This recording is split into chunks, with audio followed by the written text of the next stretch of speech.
வணக்கம். நான் உங்கள் ராமன். தி பாஸ் ஆஃப் இந்தியா அப்படின்னு சொல்லக்கூடிய ஒரு வீரர் யார் தெரியுமா? வீரன் யார் தெரியுமா? சுபாஷ் சந்திர போஸ். ஜனவரி 23, 1897 கட்டாக் அப்படிங்கிற ஊரில் ஒரிசா மாநிலத்தில் பிறந்த அவர் கொல்கத்தா பிரசிடென்சி காலேஜில் பட்டம் பெற்றாராமா. பட்டம் பெற்ற அவர் ஐசிஎஸ் தேர்வில் தேர்ச்சி பெற்றாராமா. அதாவது இந்தியன் சிவில் சர்வீஸ் எக்ஸாமில் பாஸ் பண்ணாராமா. பாஸ் பண்ணி கிடைச்ச அந்த வேலையை முற்றிலும் நிராகரிச்சிட்டாராம். அதாவது எனக்கு இந்த வேலை பிரிட்டிஷ்காரனுக்கு கீழே செய்ய வேண்டிய வேலையாக இருக்குது, அதனால் எனக்கு தேவையில்லை அப்படின்னு சொல்லி நிராகரிச்சுட்டு காங்கிரஸில் தன்னை இணைச்சிக்கிட்டாராமா.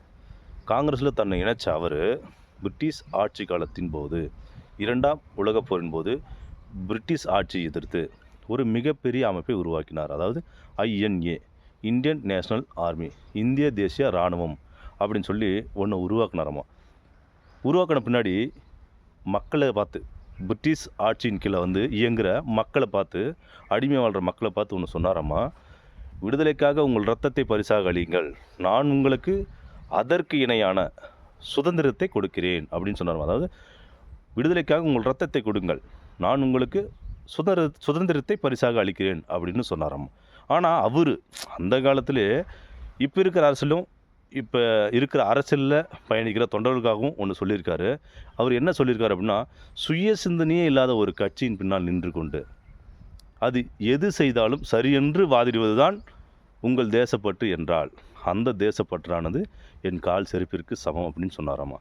என்ன அப்படின்னா, ஒரு சுய சிந்தனையே இல்லாத, ஒரு ஆட்சி செய்யவே தெரியாத ஒரு கட்சியின் பின்னாடி நின்றுக்கிட்டு அது எது செய்தாலும் சரி, அவர் தான் எங்களுக்கான தலைவன், அந்த தலைவன் பண்ணுறது தான் நல்ல அரசியல், அதுதான் எங்கள் தேசப்பற்று அப்படின்னு சொன்னீங்கன்னா, அந்த தேசப்பற்றானது என் கால் செருப்பிற்கு சமம் அப்படின்னு சொல்லிட்டு சுபாஷ் சந்திர போஸ் அப்போவே சொல்லியிருக்காரு.